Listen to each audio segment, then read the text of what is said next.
What's up, guys? My name is Favorite to the Gamer, and I'm a special guest on my wife's friend's awesome YouTube page called Bam, that's hot. Bam That's Hot, right? She thought it'd be cool for me to be on her video, so I was like, okay, that sounds awesome. If you guys don't know my channel, it's basically funny things, random stuff. Like I got a video of me chasing chickens. My grandma trying to back up a car. It's pretty funny. I have one subscriber, which is fine. All I need is one subscriber. If you guys want to watch the video, that's fine. It's your choice. I like to express many ways of videos. I like funniness. I like gaming, music. I'm big on music. I don't have the technology to make music videos, but if I would definitely make at least 5 music videos. There's so many games that I like. A lot of video games. I can go on like from Nintendo to Sega, like way back. I'm really big on video games. I don't have a lot as you'd think. Like I know there's people that collect video games like nonstop. They have like close to 200 video games. The most I probably have is like maybe 15 tops. I mean, include the ones that I've beaten are like maybe 19. So it's not really that many. I like RPGs. I'm big on RPGs. My number one, obviously, my number one favorite RPG is Final Fantasy. I mean, that's my channel, for God's sakes. It's really cool. I mean, if you like adventure, long hours of gameplay, if you like turn-based, I mean, that's the way to go. Final Fantasy expands, like, stories. Like, I like how in the stories, there's always a relationship between two characters. Like, for example, 7, there was a relationship with Cloud and Tifa. And then in, let's see, in 10 there was Titus and Yuna, I think her name was. I'm not sure. And it's just really cool how they did that. You know, they make it seem like, yes, these are fake characters, but they live real lives in a way. You know, like, people who are in love, whatever. So it's pretty cool. I currently own every Final Fantasy game, except for the ones that like are not really good. I mean, some people are like, "Man, you gotta play Final Fantasy 11. You gotta play Final Fantasy 14." And I look at them and I'm like, okay, Final Fantasy 11 is basically World of Warcraft, and along with Final Fantasy 14, I don't like a game that will not end. I refuse to play games that have no they have a story. You can create your own story. But the fact of that I'm going to play a game for hours on end and not have like a main villain to fight is just kind of ridiculous. I don't see why people spend so much time playing like World of Warcraft because they feel that, I have to get to this kind of level and I have to make all these friends and go on this huge adventure, but there's no end. It's like, why do you play a game that doesn't end? That's so crazy. That's like, what's a good example of what I'm trying to get at here? That's like wearing a winter's coat in 98-degree temperature. Okay, that's just, there's no point, I like other games as well. I love the Mario games. I'm big on Mario. If I were to complain about one Mario game, it would probably be Mario 2 and 3. Because basically, it's a lot different from now. There was Mario 1, which is your basic, side scroll, but that was a hard game. To this day, I'm 24 years old and I cannot beat that game. I don't see how people can I beat this game when I was, 7 or however old they were. It's such a hard game, and it's like, I can't beat it so fast that, I don't know, it's just, the thing that gets me the most is like the castles where there's a big ring of fire and you gotta jump over it or under it or whatever have you. So it's just, I don't understand how it's so easy for some people. Mario 64 was great. That was a game that was for the Nintendo 64. It was different because it was in, I had your basic controls like Crash Bandicoot. I'm sure you guys know what Crash Bandicoot is. He was 3D, well, not really 3D, but like a different type of graphics. I don't know what word I'm looking for here, but you basically go into a straight line Like if you were standing right behind him, he's walking straight, and it's a whole like different environment to where you just like side scroll. No, it's just straight. I mean, there are some points in the game where it is side scroll, but that's like during warps or like special levels. I'm not really sure, but the game is basically, it looks like it's made in a wide range of view. So that's what Mario 64 was like. And then after Mario 64, there came Mario Sunshine, which was for the GameCube, and that was a lot of fun. You know, the GameCube. I think now it's been 10 years since it's been out. I'm not really sure. The GameCube had like games that were basic, like your round.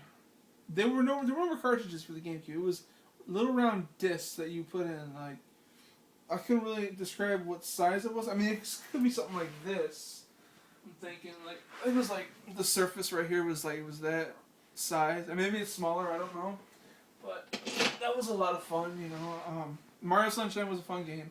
Basically, Mario was on a vacation with Peach, and what happened was there was this monster like who was shaped like Mario, but he was made out of paint, and he stopped the plane from going on its quest or whatever, and he turned the island into a complete art mess. So Mario had to go and like somehow clean up the area because the town blamed him for making a mess because this painting looked like Mario, but it really wasn't Mario. And so he befriends this little water gun, I guess you call him. I don't remember what his name was. I think it was Squirt or something like that. Who gave him the ability to like wash away dirt, mud, or what have you. You know, it was a lot of fun. You can find many advancements for him. Like there was a rocket one. There was, I want to call it a motorboat one, where he just went straight through. And you basically, you know, splash water, little hose, you know, it was a lot of fun. It's kind of a long game. And your goal is, you're not collecting stars like you were in 64. You're collecting these things called star sprites. They basically look like, let's see. To me, they look like a pop cap. I'm not really sure. I could be wrong, like a bottle cap. And you go around collecting them, and during that, you come to this big, large volcano. Well, I'm not going to give away the game, but when you come to a large volcano, you'll basically get to the last level. I'm not going to describe who it is. I'm not going to tell you exactly how to achieve this goal. You just have to figure it out for yourself. And now, in the era that we live today, of 2012, the new year, good job. We have the Nintendo Wii. If you can see it right here, this is the Nintendo Wii. It currently now is not making as much sales as it should because it has a lack of games. You know, I mean, yeah, pretty much I think the Wii was meant for little kids because you're seeing like all these games that are like so childish. You're not seeing these big platform games like more Mario games. There were 2 Mario games for this. It was Mario Galaxy 1 and 2, obviously. It had this new control called the motion control, so where you have something that looks like, this basically looks like a TV remote, and there's a little sensor right here, and this controller gave you the ability to like, you know, pretty much point at a screen and like use full motion. I mean, it's crazy. Like, okay, like for example, if we're playing like Wii Sports. If I go like this, it's gonna indicate that I'm like throwing a frisbee, or you know, if I'm like, you know, going like this, indicating I'm playing some basketball game. So this is the Wii remote. It's a lot of fun. Again, it's not making as much sales as it should because it's a lack of games. It seems like people are not focusing on the importance of different kind of genre games. There's your RPGs, there's your sports, there's your adventures, there's your third-person shooters, and it seems that we're not getting as much games as we should for the people that like those kind of games.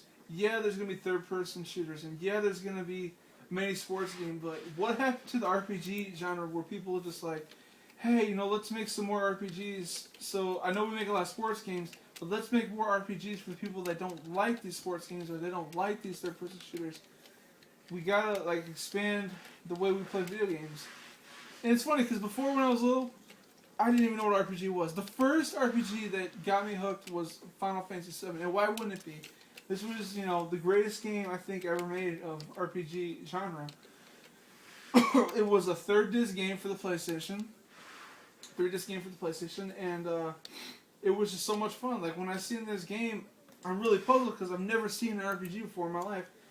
And my friend, like, yeah, there's more than just Final Fantasy VII. There was, 1 through 6, and it was almost the same thing, only it had different kind of graphics.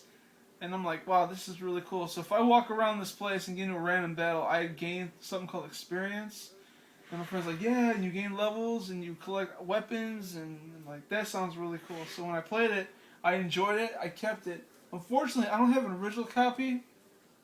Well, you guys probably wonder, what, you, like, burn it? Like, no. There's the original copy and there's greatest hits. The original copy, I believe now to this day, is worth like $300. I have a greatest hits copy, which is $30. You go to the store right now, you can buy a used one for $30. So, I mean, it'd be nice if I had an original, but it's basically the same game, just, greatest hits. We have stuff like that these days. So it was a lot of fun. So again, games have been around for so long, it's like, what's next? What is in line for if we ever have a PlayStation 4? What is this going to be, like, full motion? Like, I know now we have the Xbox 360 Connect where your body's pretty much your controller. But what do we have planned for the PS4? Is there going to be something crazy? Are we going to have, like, instead of this TV where the menu is the menu going to be attached to the system somehow? Is it going to be an LCD screen where we touch it and it's going to show up in the screen? I'm not sure how this is going to work. I'm kind of interested in finding out how it will. So, you guys take care. If you guys have any questions, post it on her page and she can answer them. You guys have a good day, and I'll see you later.